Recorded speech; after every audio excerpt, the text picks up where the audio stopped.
Jean-Paul Marchesi dit « La peinture est ce qu'il y a de plus ancien en nous.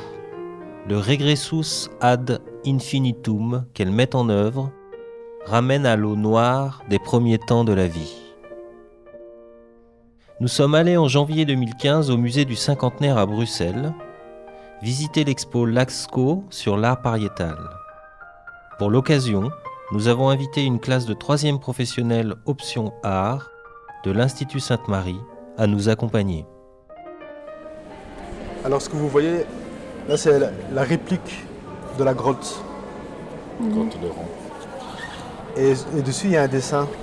On appelle ça dessin rupestre, je crois à l'époque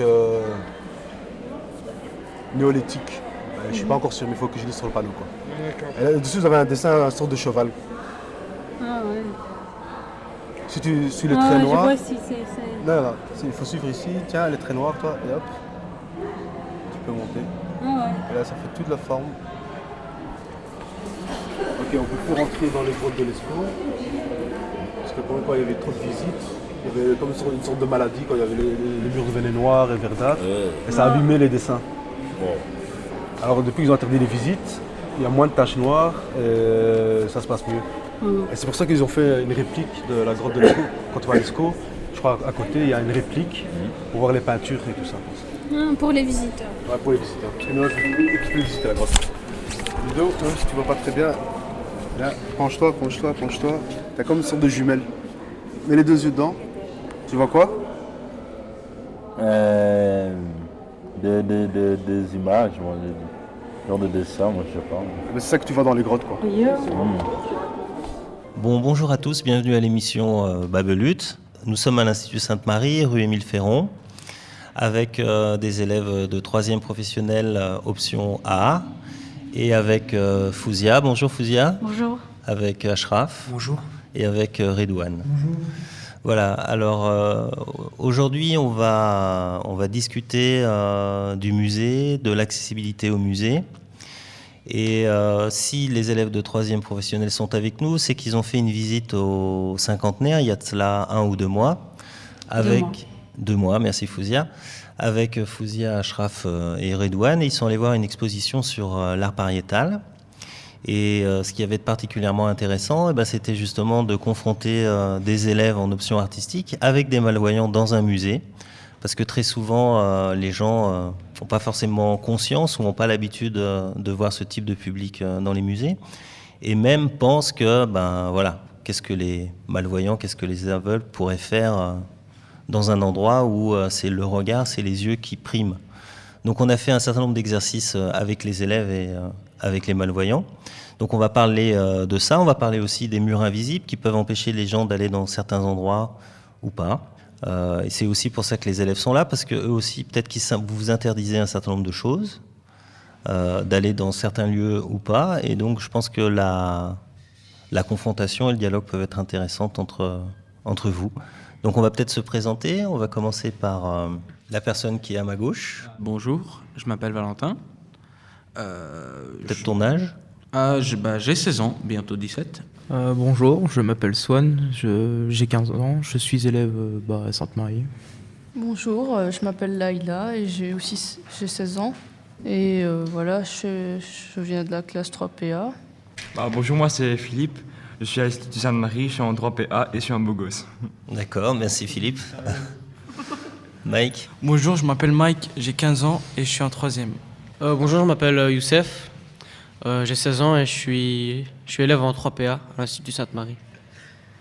Bonjour, je suis Emmanuel, j'ai 15 ans et je suis aussi en 3PA. On va peut-être présenter aussi les gens de l'association. Bonjour, je m'appelle Foussa, j'ai 29 ans et je suis malvoyante. Bonjour, je m'appelle Ashraf, j'ai 21 ans et je suis malvoyant. Bonjour, je m'appelle Redouane, j'ai 30 ans et je fais partie de l'association 3e œil. Dans la danse balinaise traditionnelle, on apprend à danser aux enfants non avec un miroir, mais par l'arrière. La mère tient son enfant comme une marionnette en se postant derrière son dos et le manipule pour lui apprendre le geste juste, pour lui inculquer chaque position du visage et du corps. Le petit enfant apprend donc à danser avec, en quelque sorte, le poids de toute sa famille qui pèse sur son dos. Car, derrière la mère qui manipule l'enfant, il y a les grands-parents qui ont manipulé les parents jadis et l'ensemble des générations qui se sont succédées pour transmettre les pas de danse. Il existe un film de Denis Oppenheim qui est très riche de signification et d'opposition. On y voit un enfant qui dessine non pas ce qu'il voit, mais ce qu'il sent dans son corps. Le père inscrit le dessin sur le dos de son fils, non comme dans un miroir, mais comme sur une paroi vivante. L'enfant éprouve le dessin plus qu'il ne l'analyse. De la même manière, l'enfant balinais sent la danse à travers les bras, les caresses de sa mère comme s'il était guidé par des fils de mémoire, des cordes mnésiques. Dans les deux cas, les enfants incorporent un savoir à travers une mémoire, une transmission et une temporalité qui semblent courir à travers les corps et les générations.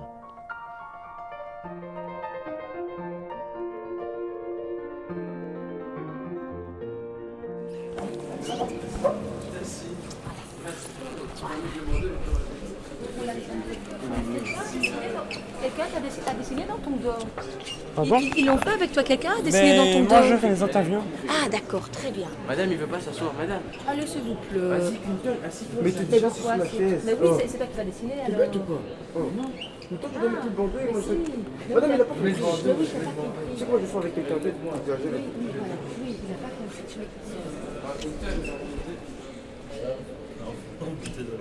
Bonjour. Bonjour.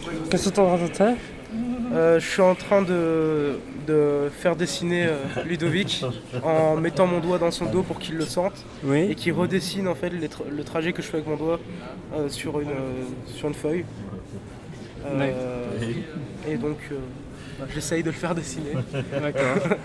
Merci. De rien. Bonjour. Ah, bonjour. Qu'est-ce que vous faites? Là, je dessine sur le dos de mon ami pour qu'il dessine un cheval. Un cheval, d'accord. Voilà. Merci. Toujours au même endroit. Ashraf, qu'est-ce que tu veux le dessin? Qu'est-ce que tu dessines? Je sais pas. Tu sais pas? Je sais pas, un chat, je crois.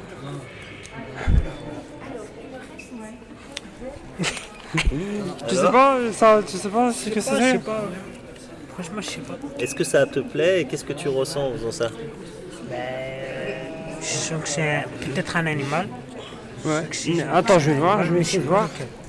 Je sais pas c'est lequel. Ouais, ça représente un animal, mais on n'arrive pas à voir très bien quel genre d'animal. Hein? Ça représente un animal, mais on ne sait pas lequel. C'est un bison.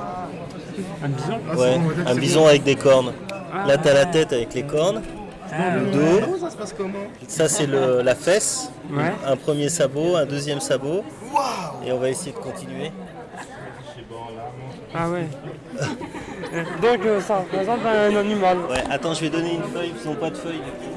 J'arrive.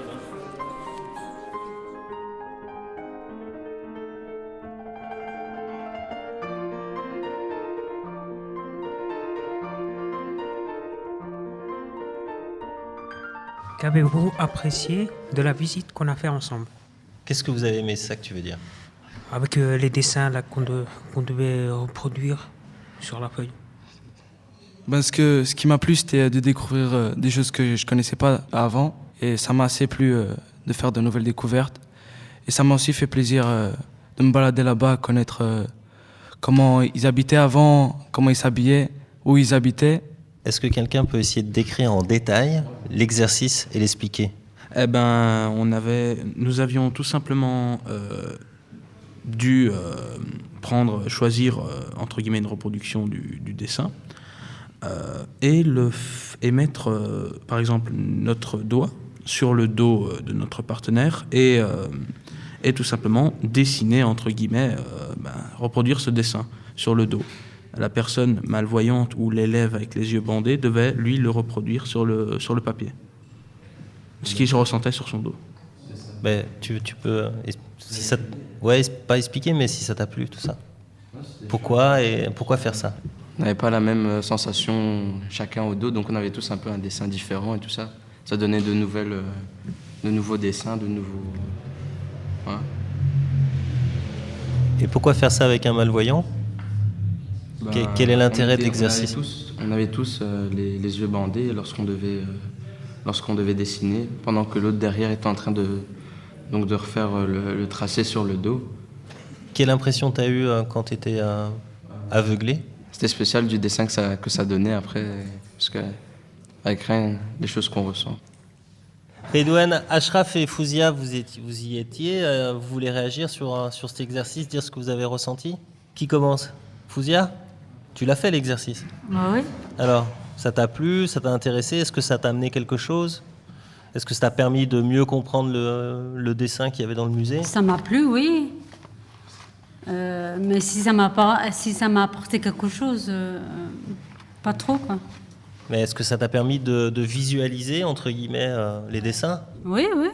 Donc c'est un exercice qui est intéressant pour les aveugles ou les malvoyants, à ton avis? Je sais pas. Ashraf?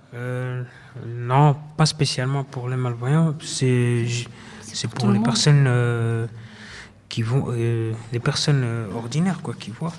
Pour tout le monde, je trouve. Ouais, pour tout le monde. Que ce soit malvoyant ou des malvoyants, gens... des personnes qui n'ont pas de problème de vision, quoi. D'accord. Tout le monde, je trouve. C'est une autre manière d'aborder le dessin. Voilà, exactement. Qu'avez-vous pensé cette visite avec les malvoyants? Bien, moi je trouvais ça intéressant comme visite. Ça nous permettait, par exemple, l'exercice qu'on avait fait avec les yeux bandés, ça nous permettait de pas, enfin, je sais pas trop si c'est ça, mais ça nous permettait d'avoir une autre vision du dessin qu'on faisait, et c'était, je trouvais ça très intéressant. Moi je pense que ce serait peut-être un truc à refaire plus tard. Donc voilà. Moi aussi je pense que c'est une bonne expérience. Je pense que, c'est une bonne expérience parce que, ça nous permet de se mettre un peu à la place des malvoyants quand on a les yeux bandés, de voir comment eux ils perçoivent le dessin. Ouais, voilà. Et ça nous a permis d'avoir une vision différente. Mhm. Voilà. Philippe, tu veux rajouter un truc? Non, moi j'ai assez l'habitude de voir des malvoyants et de parler avec des sourds parce que je pratique du scoutisme et on a souvent des réunions avec des sourds, des muets ou des handicapés, dans fauteuil et aussi mental. Donc j'ai assez l'habitude. Moi aussi j'ai trouvé ça spécial de voir la vision de chacun. Ça faisait aussi bizarre aussi d'avoir les yeux bandés et tout ça. Ça nous donnait une vision différente du dessin. Donc voilà, moi j'ai bien aimé. La caverne, c'est la bouche d'ombre, le monde des ténèbres et des esprits. Il y a dans chaque humain quelque chose qui pousse, qui presse, qui désire être hors de soi, qui cherche à quitter le lieu propre, qui cherche à se dresser en brisant la coque, la poche, l'outre. Pourquoi tu lui bandes les yeux? Hein? Ah, je rigole. Pourquoi tu lui bandes les yeux? Hein? Pourquoi tu lui Parce qu'en bandes fait, les yeux? je lui bande les yeux parce que... En fait, moi je dois avoir les yeux bandés, Ouais. et il y a un dessin ici sur le mur. Et moi, je dois lui, il reproduire le dessiner dessin sur le mon dos, et moi et je dois lui le va faire sur reproduire une sur la feuille. feuille. Tu comprends? Ah ouais, toi tu vas dessiner sur la feuille et lui il va faire ça sur ton dos, Ouais, c'est voilà. ça? Et moi je dois essayer de refaire. En fait, il doit reproduire ce que moi je fais sur la feuille. Ah ouais, toi Tout en regardant le dessin. Je lui montre comment faire. Ah ouais, tu lui montres comment faire le dessin Ouais, et pour lui, qu'il Sur le puisse, dos, et moi je dois essayer de le refaire sur sur une feuille. Ouais, voilà. D'accord. un carton. Donc, c'est simple. Vous aimez faire ça ou pas? Ça vous plaît? Moi, ça va. Ouais, c'est bien.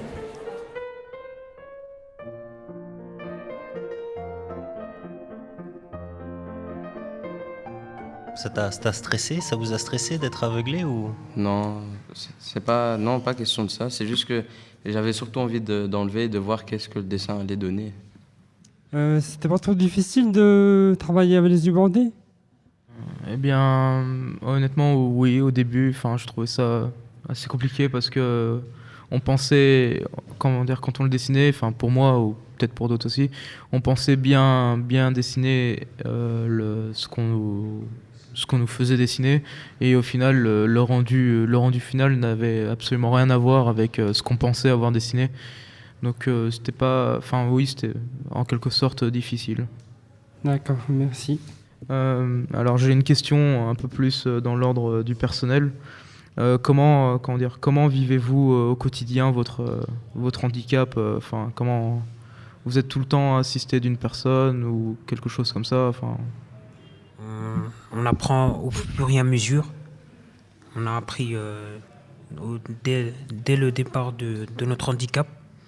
On nous a appris à se débrouiller, à se débrouiller dans la rue ou dans les magasins, dans n'importe quel endroit.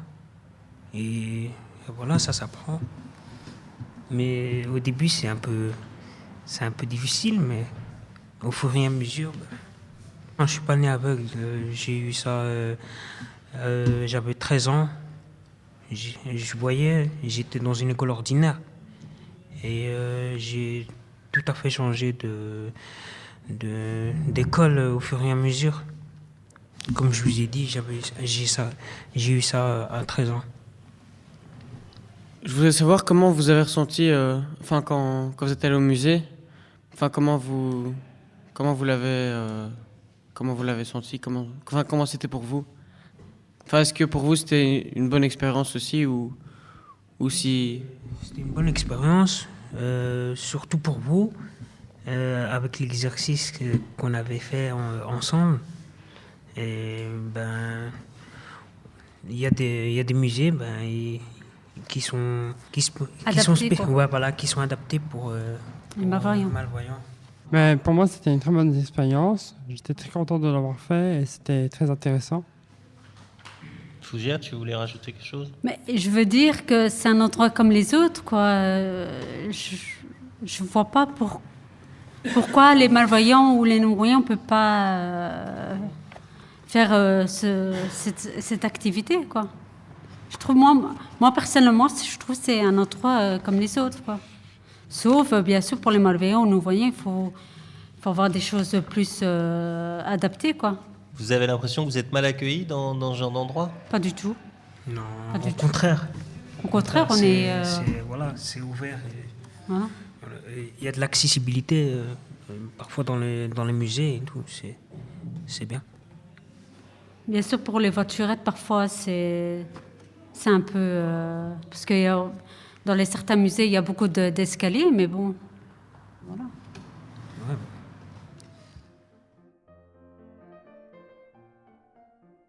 Les cavernes étaient des lieux tabous, réservés aux chamans et à quelques initiés. On a rencontré Rosalie dans le musée. Heureux les hommes de bonne volonté, heureux tous ceux qui déchirent l'outre et qui s'aventurent dans les cavernes pour mieux ressortir de l'obscurité. Ah bah oui, et mais votre allez-y. mouvement, c'est quoi? Alors nous, on travaille dans une association qui s'appelle le Troisième Œil. Troisième, oh, je vais noter. Voilà. Je vais noter là. Mais j'ai un crayon aussi. Oui, mais j'ai mon truc, j'ai tout. Bah, attendez, je vais vous le noter, bougez pas. Oui.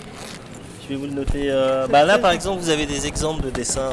Oui, qui sont faits sur le dos des autres. Qui sont faits sur le dos, donc c'est un peu abstrait. Oui. Donc ça, par exemple, c'est les élèves, mais ça, c'est un malvoyant, donc vous voyez que déjà, c'est beaucoup plus clair. Ça met tous, tu me mets les noms. Ça, c'est pour vous, le papier? Non, je vous le donne si vous voulez. Je vous marque le Troisième Œil. Oh là là. Et votre adresse, c'est où? Et donc, vous allez sur Internet. Ah oui, je vais et là, taper et trouver. Vous trouvez tout de suite. Je vous souhaite beaucoup de courage. Tenez bon. Voilà. Nous sommes tous dans les autres nous aident, tous nous devons nous entraider. Exactement. Le service rendu aux autres. Hein. Exactement. Merci beaucoup. Et moi, c'est Rosalie. Eh bien, enchanté, Sébastien. Merci, Sébastien, enchanté. Merci beaucoup Très heureux pour de ça. vous avoir rencontré. Voilà que j'avais quelque chose à amener pour notre groupe. Et ben voilà, comme merci ça, vous pourrez beaucoup. leur en parler. Bonne merci, journée. Merci à vous. Au revoir. Bonne continuation. Au revoir. Et tu embrasses les autres. Pour ouais, moi. je vais leur dire.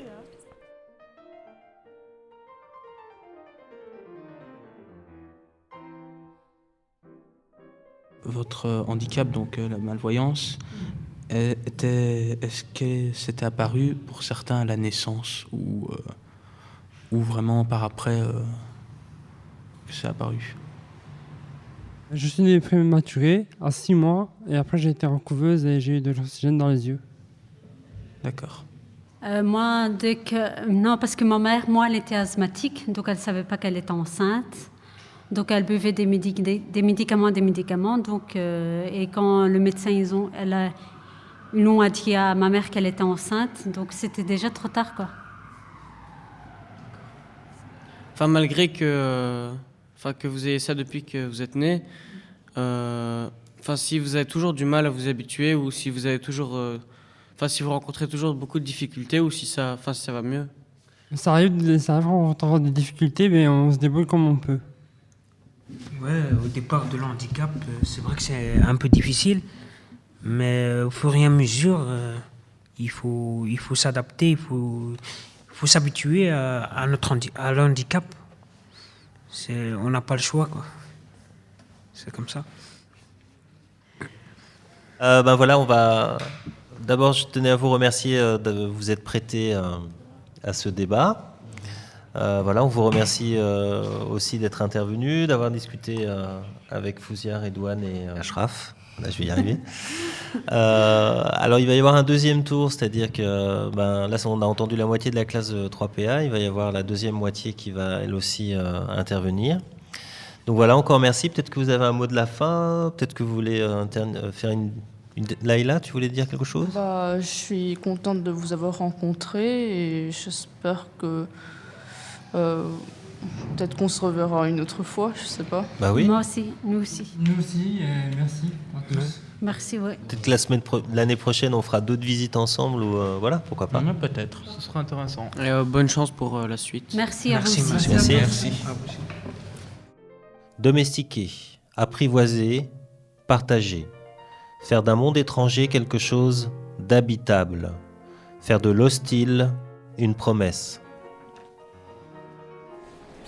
Il y a un truc qu'on partage tous, c'est une croyance au pouvoir de l'image. C'est-à-dire qu'il y a cette idée dans beaucoup de civilisations que si tu fabriques le double de quelque chose, par exemple si je fais le dessin de John ou si je fais le dessin de Ludovic, cette fabrication d'un double en image va me permettre de prendre plus ou moins le contrôle sur la personne. Voilà. Il y a cette idée que fabriquer un double, c'est prendre le pouvoir et c'est d'une certaine manière dominer ce qui est extérieur à nous. Alors il faut savoir que ces hommes de Cro-Magnon, ils étaient pas du tout comme nous, c'est-à-dire qu'ils mouraient très très jeunes. Ils étaient dans un monde dangereux, hostile, où à tout moment ils pouvaient mourir de faim, de maladie, se faire tuer par un mammouth ou que sais-je. Et donc ils avaient ce besoin quand même de comprendre le monde qui l'entoure et de le contrôler. Donc l'une des premières idées, je ne dis pas que c'est la bonne, cette idée que fabriquer un mammouth, produire une image de mammouth, c'est d'une certaine manière essayer de l'apprivoiser, de le domestiquer, de le dominer et de le contrôler d'une certaine manière. En fait, tu dois ressentir ce que la personne ressent. Ouais. En gros, tu dois faire exactement ce que la personne voit, ouais. Sans même que tu vois ce que lui... ouais, voilà, c'est que moi je dessine. Ouais. Et en gros, c'est une belle expérience parce que des fois on se dit, même si on ne voit pas, on peut quand même arriver à faire des choses. Ouais. On devait toucher avec la main le dos de l'autre en faisant le dessin en face de lui et l'autre avait les yeux bandés et la personne sentant les mouvements de doigts qu'il faisait sur son dos, devait les refaire sur un carton. Ouais. Et donc voilà. Ça fait bizarre quand même. Ouais. Quand tu sens les traits qui vont sur le dos, ça fait un peu bizarre. C'est un peu dur comme exercice, mais c'est vraiment intéressant comme exercice, je trouve. Pourquoi ? Parce qu'on apprend d'autres choses, des nouvelles choses. On voit qu'on peut faire des choses même si on ne voit pas. Oui, je pense que ça peut aider beaucoup de personnes aussi. Ouais. Des malvoyants aussi bien que non-voyants.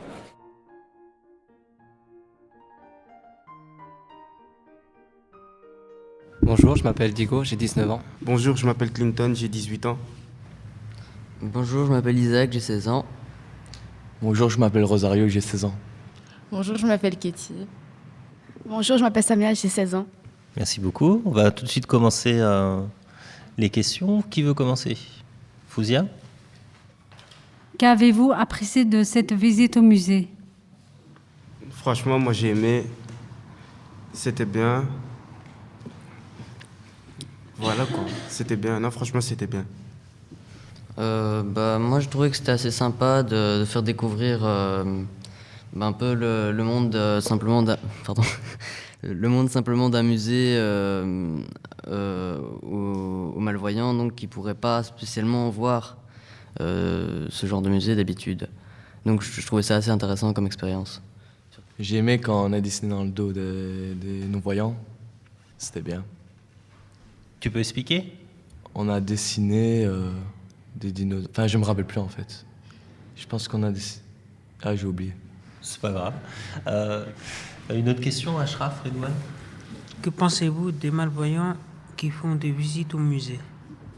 Donc, franchement, pour moi, ça sert à quelque chose. Ça réveille l'esprit, quoi. Donc, c'est pour voir plus. C'est pour apprendre à voir les choses, quoi. Et comme ils n'ont pas vraiment l'habitude, eh ben, c'est des gens comme nous qu'on doit les pousser à voir ceux qui ne voient pas trop, quoi. Donc on doit les aider, quoi.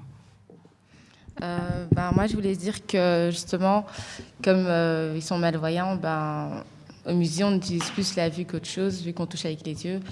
Et je sais pas, enfin, d'un côté, il ne faut pas les mettre à part non plus, mais je me demandais comment ils faisaient pour aller au musée, quoi. Quand on va au musée, on nous explique un peu qu'est-ce qu'il y a sur le tableau ou bien sur le mur. Moi, je vais dire, c'est pas, franchement, je veux pas mentir, je vais pas souvent au musée, mais quand je vais au musée, allez, comment je vais dire ça? Même si parfois c'est pas très clair, on nous explique qu'est-ce qu'il y a, et voilà quoi. Ouais, donc vous êtes obligé d'y aller avec des voyants pour qu'on oui, puisse ça vous c'est obligé, expliquer. oui, bien sûr. Oui. Ouais, et aussi pour la culture, Voilà, s'instruire et tout exactement. ça. Ouais, enfin, ouais. Ouais, ok. Ashraf, tu veux rajouter quelque chose sur la question? En fait, ce qu'elle dit, je reformule très vite, parce que c'est intéressant, elle n'a pas l'habitude, j'imagine, de rencontrer des malvoyants ou des aveugles. Et la première idée qu'elle a, sa première représentation, c'est qu'elle se dit, finalement, à quoi ça sert? Ou est-ce que ça a un sens que vous rentriez dans ce type de lieu? Donc, toi, tu peux répondre à ça, Ashraf. On fait des visites au musée, c'est une autre découverte, c'est un autre monde par rapport à notre vie quotidienne. C'est vrai que on ne le fait pas souvent, comme elle a dit Fouzia. Et voilà, c'est une autre expérience. Ok, j'aimerais quand même entendre Rosario et Isaac. Vous, la visite, ça vous a plu ou pas? Moi, personnellement, j'aime beaucoup les musées, j'aime beaucoup ça. Enfin, découvrir des pages d'histoire, tout ça, j'aime beaucoup. Là, c'était en plus, donc c'était sur le pariétal, c'est ça? Je sais pas. L'art pariétal. L'art pariétal, voilà. Mais donc, moi, j'aime beaucoup l'histoire et découvrir, donc, par exemple, les peintures rupestres, tout ça, pardon. J'ai beaucoup aimé ce genre de choses-là.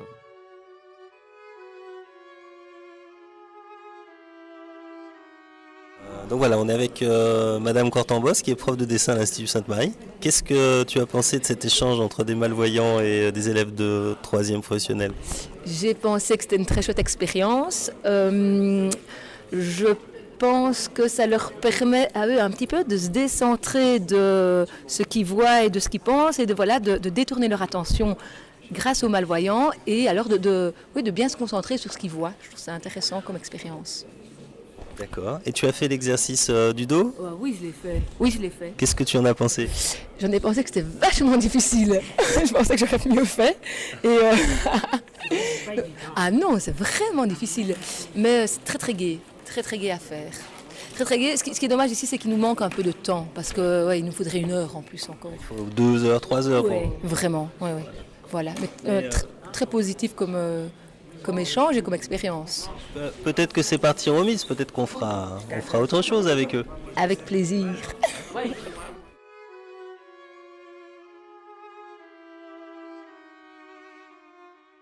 Pourquoi au musée vous étiez timide en face des malvoyants?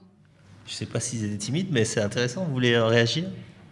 Je Je sais pas, moi je pense que c'était tout simplement parce qu'on se connaissait pas. J'ai pas l'impression qu'il y avait un tel. Une timidité. Ouais, je pense. Un tel contact, tu veux dire? Non, un tel. Il y avait pas de feeling. Voilà, c'est ça que je. Mais moi, personnellement, je n'étais pas là, mais je trouve que, voilà, comme on n'a pas l'habitude aussi de fréquenter des malvoyants, c'est pas trop comment s'y prendre et tout. Enfin, c'est un peu délicat, on va dire. Et puis, je pense que c'était un peu pour ça qu'ils étaient un peu réservés ou timides, je sais pas. Ah, ok. Ouais. J'aimerais réagir. Parce que moi, j'étais là, j'étais un peu extérieur, vu que je suis pas votre professeur, même si je vous connais un peu. Et voilà, j'ai l'habitude de travailler avec Fouzia, Redouane et Ashraf.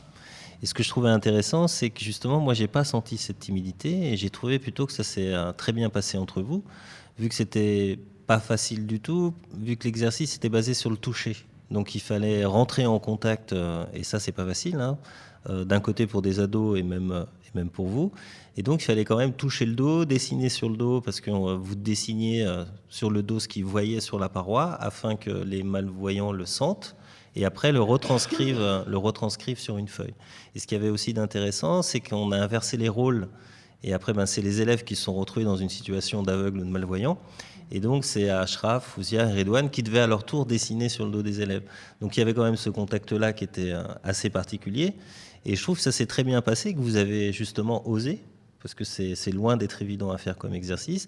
Et de l'extérieur, moi, ce que je voyais, c'était plutôt, même si... je vais mal prononcer son prénom. Rosario, c'est pas Rosario. Si, c'est ça, c'est Rosario. Même si Rosario dit qu'il en a rien à foutre, ce que je peux comprendre. Même Rosario, j'avais l'impression qu'il s'amusait quand même un peu pendant cette visite. Et même au niveau technique, parce que vous êtes dans une école d'art, je trouve que ça vous a intéressé, j'ai l'impression. Donc peut-être que vous voulez réagir par rapport à ça, ce que je viens de dire. Non, on n'était pas timide, vu que il y a eu ce contact, donc franchement, c'était bien. Ça s'est bien passé. C'est quand même un peu intimidant parce qu'on ne sait pas comment réagir vu que on n'a pas forcément toujours, on n'a pas forcément des proches qui sont aveugles ou quoi, ou on n'a pas forcément rencontré cette adversité quotidienne, on va dire, qui est d'aider tout le temps. Comment vous vivez ça dans la vie de tous les jours? Au début, on vivait ça mal, mais on a fini par l'accepter, on le vit très bien. Oui, ça s'apprend. Au début, ça s'apprend. Et finalement, on se... Comme il a dit. Et qu'est-ce qui vous aide à surmonter tout ça? On n'y pense pas. On n'y pense pas tout le temps parce que si on y pense à notre handicap, on se rend malheureux. On se dit, c'est la vie. Même si on a un handicap, on peut faire beaucoup de choses. Même si on a des... on a des difficultés, on essaie de se débrouiller comme on peut. On peut le surmonter avec quelque chose d'autre. Moi, je trouve que vous vous débrouillez bien. Isaac, une question? Non, moi, c'est plus une question personnelle. Vous écoutez sûrement de la musique et tout ça. Oui, ça nous arrive d'écouter de la musique de temps en temps. Et ce serait quoi comme genre de musique? Moi, c'est plutôt le genre R&B, moi. Moi, c'est du rap. Quel genre de rap Je suis rap anglais et rap français. Quel nom, quel groupe, oui, Rap français, Booba, c'est ouais. Si. Ouais. Voilà, quoi. Ouais, d'accord. Voilà, c'était juste pour savoir, parce que voilà, c'est sympa. Moi, j'ai une question. Je voulais savoir, est-ce que vous avez parfois l'impression que les gens ressentent beaucoup de pitié pour vous? Quand, par exemple, vous promenez ou... je sais pas si vous avez cette impression-là. Parfois, on a des gens qui nous regardent bizarrement, mais on ne fait pas attention. Voilà, on fait pas attention à ça parce que on se dit, c'est une question d'habitude. Même si on nous voit en rue, un jour ou l'autre... Non, mais vous recevez souvent de l'aide d'inconnus ou, je sais pas. Oui, ça nous arrive. Quand vous devez prendre le métro. Ouais, ça nous arrive. De temps en temps, ça nous arrive, mais pas tout le temps. Ça vous arrive aussi de vous retrouver un peu livré à vous-même je sais pas moi, dans les transports en commun. Oui, ben moi, c'est la vie de tous les jours. De toute façon, je prends tout le temps le métro. Par rapport à ce que tu dis, Katie, l'émission de radio, c'est aussi un moyen pour eux de s'exprimer. Voilà, de s'exprimer, d'expliquer ce qu'ils sont, de montrer qu'ils peuvent faire plein de choses qui semblent au premier abord impossibles pour des malvoyants et des aveugles. Et puis à travers la discussion, la rencontre avec tout type de public, c'est un moyen de changer le regard des gens et de leur dire, ben voilà, on est peut-être un peu différent ou différent, il y a des choses qui sont plus difficiles pour nous, même si on a toute une série de stratégies pour contourner ces difficultés. Et s'ils discutent aussi avec vous aujourd'hui, si vous êtes allés au musée ensemble, c'est aussi pour ça, pour changer le regard, pas seulement vos regards, mais aussi des auditeurs et qui écoutent ce type d'émission pour leur montrer que c'est pas parce qu'on est différent qu'il y a des lieux qui sont interdits, qu'il y a des choses qu'on peut pas faire ou qu'il faut les regarder avec pitié, commisération ou mépris. Voilà. Comment faites-vous pour distinguer les gens? Moi, je les vois mieux de près, les gens. Quand je suis très loin, j'arrive pas à reconnaître la personne. Moi, je fais pas attention. Je fais pas attention aux gens. Voilà, pour moi, ça n'a pas une importance. Tu les reconnais, les gens, c'est ça la question. Ouais, je les reconnais, bien sûr. Je les reconnais. S'ils te demandent comment tu fais pour les reconnaître. Je reconnais de près si on voit la différence entre un homme et une femme.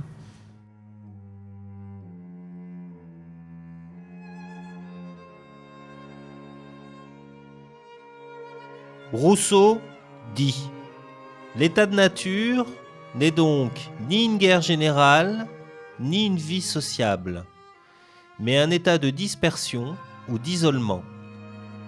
Dans son état primitif, l'homme est un être solitaire qui se suffit à lui-même, car, ses désirs étant bornés aux nécessaires physiques, ses forces sont proportionnées à ses besoins, et il peut sans inconvénient se passer de l'existence de ses semblables. Il n'a pas tant besoin des soins de l'homme que des fruits de la terre. Errant dans les forêts sans industrie, sans parole, sans domicile, sans guerre et sans liaison, sans nul besoin de ses semblables, car sans nul désir de leur nuire, peut-être sans jamais en reconnaître un individuellement, l'homme sauvage, heureux dans sa solitude, n'a nullement le désir de la société.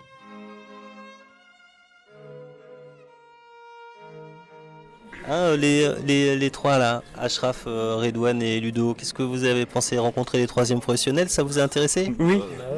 C'est intéressant. Comme ça, on apprend à rencontrer des autres gens, on fait connaissance avec eux. Ouais. Et toi, Ludo? Non, moi je trouve que c'était une bonne expérience, moi c'était bien. Vous voulez qu'on recommence ça une fois? Ouais. Oui, moi ça me plaît de recommencer et de... Ils se rendent compte de l'handicap et tout. Ouais, ça on peut demander à Mike. Mike, t'as pris conscience des difficultés que peuvent avoir des aveugles ou? Oui, bien sûr, puisque c'est pas évident. Non, il voit pas. C'est dur aussi, je trouve. Est-ce que tu pensais que c'était les malvoyants, ils pouvaient se balader comme ça dans les musées ou tu aurais pas pensé? J'aurais pas pensé. Parce que comme ils voient pas, je pensais que... Je sais pas. Est-ce que tu as changé d'avis? Bien sûr que oui. Vu qu'ils sont là devant nous et on est dans un musée, c'est qu'ils ont également le droit comme tout le monde. Même s'ils voient moins bien que nous. Ok. Bon, vous voulez réagir à ça, Ludo? Non, moi je suis content qu'il a bien réagi. Ouais. Et toi, Redouane? Moi je trouve qu'il a changé un peu d'opinion sur les malvoyants et les aveugles et voilà. Ok. Et Ashraf? C'est une bonne expérience avec eux et tout. Ils font presque la même chose. Bon, on essaiera de refaire ça.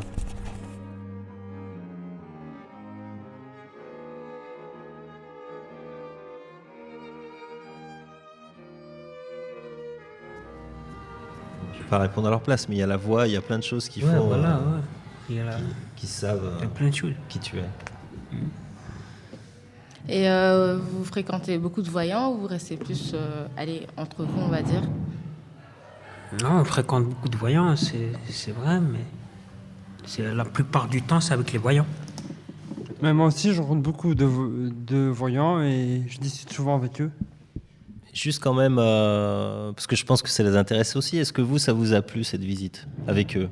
J'ai beaucoup aimé cette visite et j'ai trouvé ça très intéressant. Et si c'était à refaire, je referais.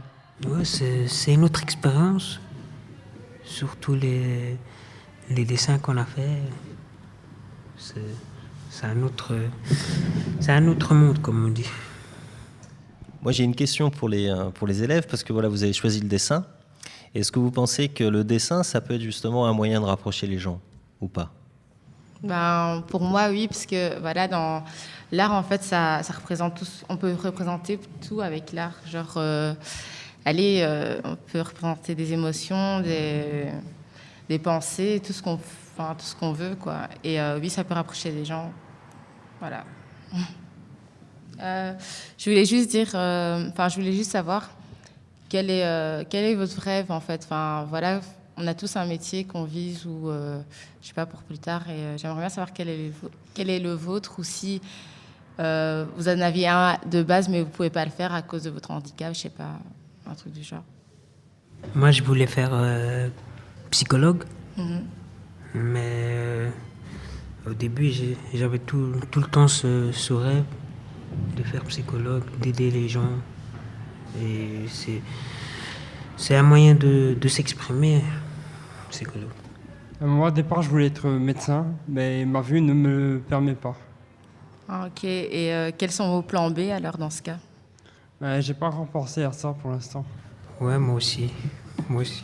Il n'y a pas de... un métier en particulier. Ok, ça va. Ok, je vous remercie d'avoir participé à cette émission. Peut-être que chaque élève veut dire un petit mot, et puis encore merci, et à bientôt. Donc moi, j'ai été ému de cette expérience, et si c'était à refaire, je le ferais bien. Et merci quand même de m'avoir donné le sourire. De rien. Merci beaucoup. Je suis très content de vous avoir revu, et j'espère qu'on se reverra une prochaine fois. Merci, au revoir. J'espère aussi. Au revoir. Au revoir. Pascal Quignard dit: la danse, c'est figurer l'invisible, dessiner l'absence de lumière pour que l'apparition surgisse. Pascal Quignard associe la danse à une tentative de s'approprier les vivants qui nous précèdent pour s'en libérer. Une tentative impossible pour Quignard, mais nécessaire afin de s'émanciper de ce qui nous hante: la mort, la sexualité, les instincts. La danse, en rejouant un passé oublié, parce que originaire, comme dans l'exercice que nous avons fait au musée, nous en libérerait. Une libération qui interviendrait en faisant surgir du corps ce qui est enfoui.